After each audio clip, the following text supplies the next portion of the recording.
Welcome to my YouTube channel Neetu Yadav commerce classes. BCom second year honours के advance account subject के अंतर्गत आने वाले हायर परचेज सिस्टम चैप्टर, जो कि यूनिट 3 का फर्स्ट चैप्टर है, हायर परचेज सिस्टम का मैं आपको आज थ्योरी पार्ट समझाने जा रही हूं, जिसमें मैं आपको तो बताऊंगी कि what is hire purchase and what is the important terms of hire purchase and what are the main characteristics of hire purchase system. तो आइए हम स्टार्ट करते हैं, हायर परचेज का मीनिंग, टर्म्स एंड कैरेक्टरिस्टिक्स को समझते हैं।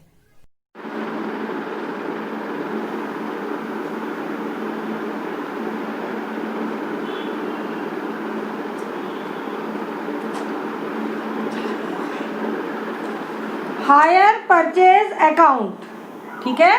आज हम पढ़ रहे हैं हायर परचेज अकाउंट। सबसे पहले तो हमारे दिमाग में ये आता है व्हाट इज हायर परचेज। तो हायर परचेज का मतलब होता है किसी भी चीज को किस्तों में खरीदना, इंस्टॉलमेंट में खरीदना। इट मीन्स हम उसका जो पेमेंट करते हैं वो इंस्टॉलमेंट में करते हैं। हम क्लियरली इसको बोल सकते हैं under the higher purchase system, goods are delivered to a person. It means goods जो है एक पर्सन को डिलीवर किया जाता है। किसको डिलीवर किया जाता है? Who agree, है ना, जो एग्री हो टू पे द ऑनर, ऑनर को एक अमाउंट पे करने के लिए जो एग्री होता है। कैसा अमाउंट पे करने के लिए? उसको इक्वल पीरियोडिक होता है। इक्वल पीरियोडिकल यानी कि जिसका अमाउंट जो है इक्वल जो इंस्टॉलमेंट होती है उसमें डिफाइन हो जाता है, उसमें डिवाइड हो जाता है, और उस अमाउंट को ऑनर को पे करने के लिए जो व्यक्ति एग्री हो जाता है, ठीक है ना, वो पर्सन हायर परचेस करता है और उसको हम अपने सामान का डिलीवर करते हैं, ठीक है। सच जो इंस्टॉलमेंट होती है, instalment are to be treated. कैसे ट्रीट की जाती है इंस्टॉलमेंट को? ये डेफिनेशन से आपको पूरा क्लियर हो जाएगा, इसीलिए मैं इसको लिखा रही हूं। Treated hire of these goods, यानी गुड्स को हायर करने के पहले until a certain fixed amount. Clear है? Fixed amount has been paid. जो खरीदेगा वो ऑनर को एक फिक्स्ड अमाउंट जो है वो पे करेगा, और पे करने के बाद क्या होगा? When these goods become the property of the hirer, the property of the hirer. इसका इस डेफिनेशन का मतलब ये होता है, आप नोट कीजिए, under the hire purchase system goods are delivered to a person. मतलब हायर परचेज सिस्टम के अंतर्गत जो गुड्स होता है वो एक पर्सन को डिलीवर किया जाता है। माल जो है हम एक व्यक्ति को सौंप देते हैं, फिर डिलीवर करने के बाद आप क्या करते हैं उसको? Who agree to pay the owner by equal periodical, मतलब जो ऑनर को इक्वल पीरियड में इंस्टॉलमेंट पे करेगा। Such instalment are to be treated as hire of these goods. जो इंस्टॉलमेंट होगी वो गुड्स के अमाउंट का भाग होगी। फिर until a certain fixed amount has been paid when, मतलब जब वो पूरा पेमेंट जो है वो पे कर देगा। उसको पे करने के बाद when these goods become the property of hirer, तब वो प्रॉपर्टी जो है वो जो गुड्स है वो खरीदने वाले की प्रॉपर्टी हो जाएगी। कब होगी वो प्रॉपर्टी? जब आप पूरा का पूरा जो है उसका अमाउंट उसको पे कर देंगे। Is that clear? अब मैं आपको बताती हूँ कि हायर परचेज की कैरेक्टरिस्टिक्स क्या होती है। सबसे पहले तो इसका है सम इम्पोर्टेंस टर्म। इसकी इम्पोर्टेंट टर्म क्या है, शर्तें क्या है? Some important term. आपको ये बात तो समझ में आ गई होगी कि जब हम किसी सामान को खरीदते हैं, परचेज करते हैं, तो परचेज करने के बाद किस्तों में उस सामान का, इंस्टॉलमेंट में उस सामान की हम पेमेंट करते हैं, और इसके लिए जो पेमेंट करने वाला पर्सन वो एग्री होता है, ओनर को उसकी पेमेंट करता है। जब पेमेंट पूरी इंस्टॉलमेंट चुक जाती है तब जो हायर, जो परचेजर है, वो उसका ओनर हो जाता है, उस वस्तु का मालिक हो जाता है। मतलब किस्तों में कोई सामान खरीदना ही हायर परचेज कहलाता है। अब इसमें क्या क्या मेन बातें होनी चाहिए? तो सबसे पहले तो कैश प्राइस होनी चाहिए। जब आपके पास कैश प्राइस होगी तभी तो आप इंस्टॉलमेंट में उसको डिवाइड करोगे।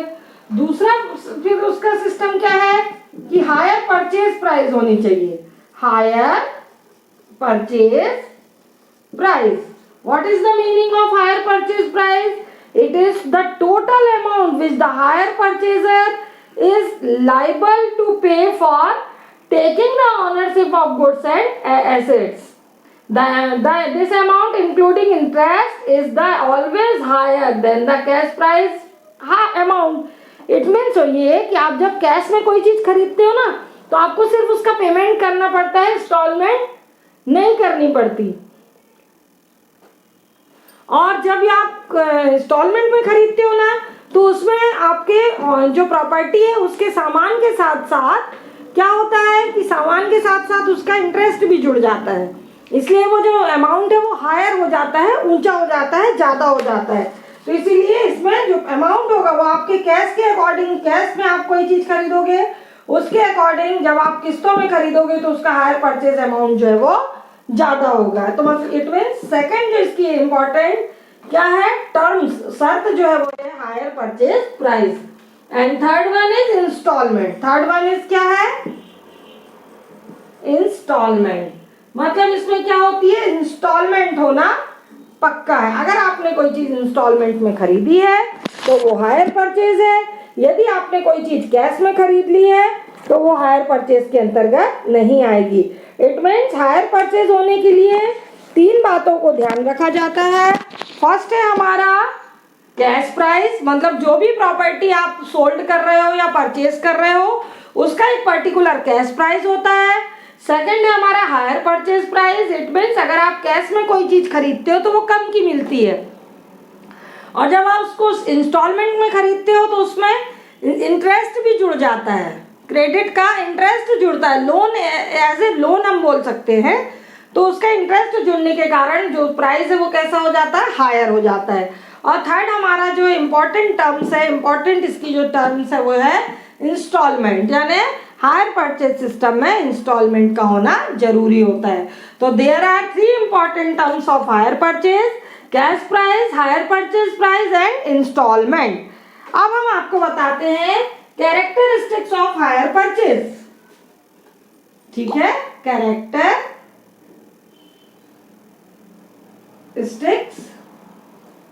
Of hire purchase. Hire purchase की कैरेक्टरिस्टिक्स क्या होंगी? सबसे पहले तो होगा आपका,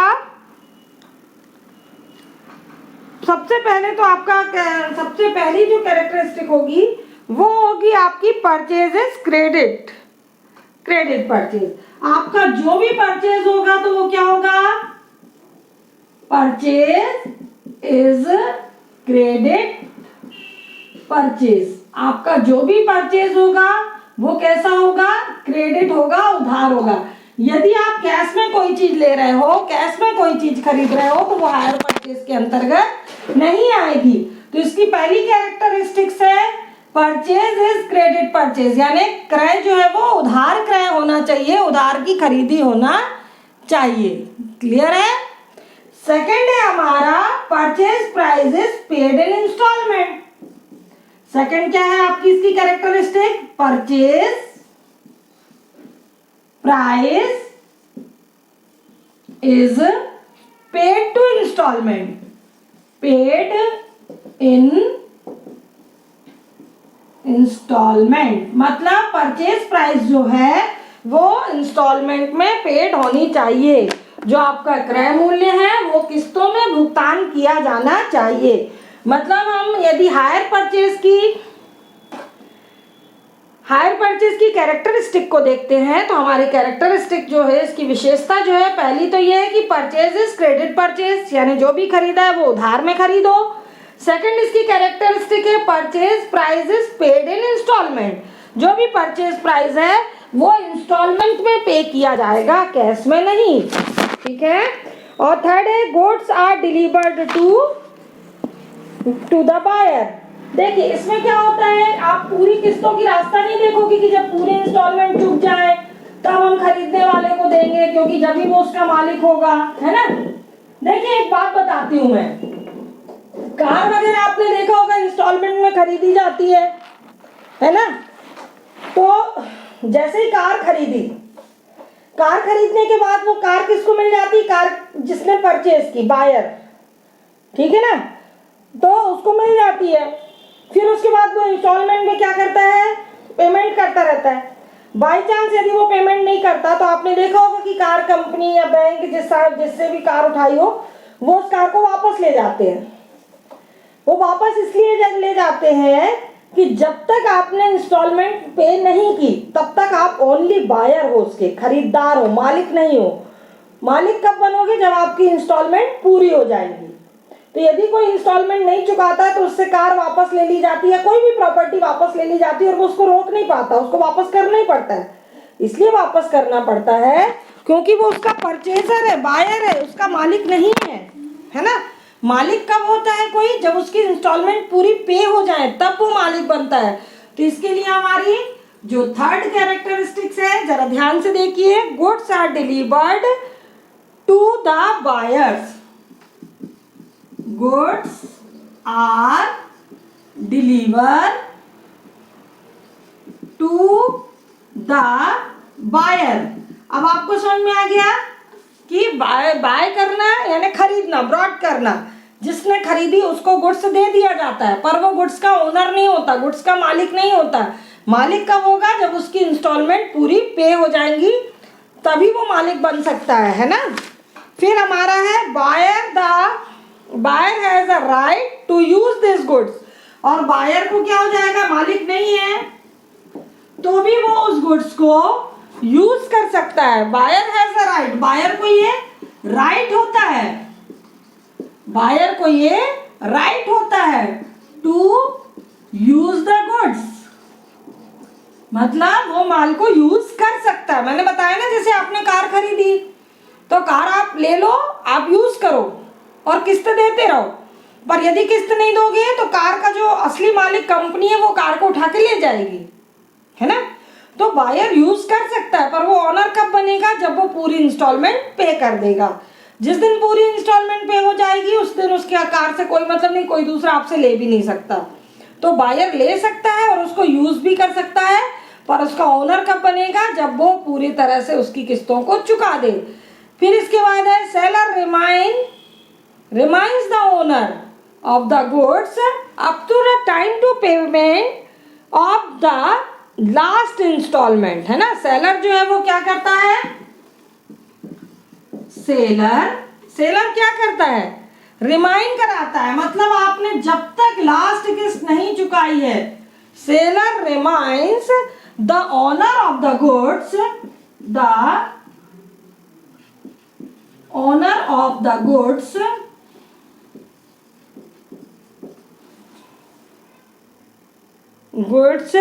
on a payment of last instalment, है ना, on a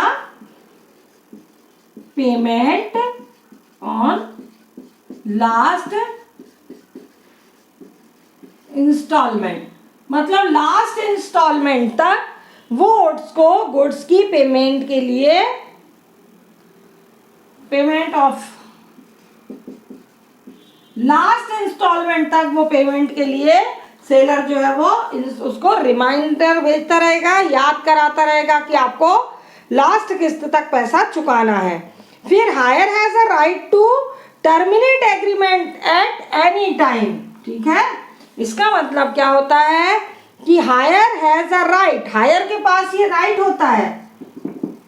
higher has a right, कौन सा राइट होता है हायर के पास? Hirer has a right to terminate agreement at any time, to terminate agreement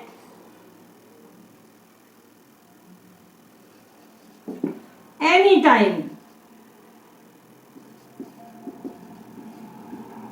ठीक है, किसी भी समय उस एग्रीमेंट को टर्मिनेट करने का जो सेलर है उसको राइट होता है कि वो कभी भी आपके एग्रीमेंट को खत्म कर सकता है। मतलब जब वही बात हो रही, बार बार घूम फिर के वही आ रही है कि जब तक आप पूरी किस्त नहीं दे देते, you are only a buyer not a owner of the goods, कोई मालिक आप नहीं बन जाते हो, है ना। इन द नेक्स्ट है हमारा 6 पॉइंट हो गए हमारे। 7 पॉइंट हमारा होता है कि it is the duty of these hirer to keep the goods in good condition up to date of payment of last instalment. ठीक है, हमारा जो एक और कैरेक्टरिस्टिक हमारी बनती है कि it is the responsibility, it is the responsibility, किसकी responsibility? Responsibility of the owner, जिसने भी सामान खरीदा है ये इसकी रिस्पॉन्सिबिलिटी बनती है ओनर की, टू मेक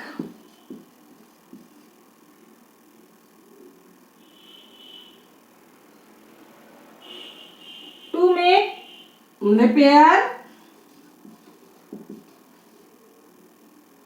नॉर्मल रिपेयर, है ना, जो नॉर्मल रिपेयर वगैरह है वो normal repair free of cost in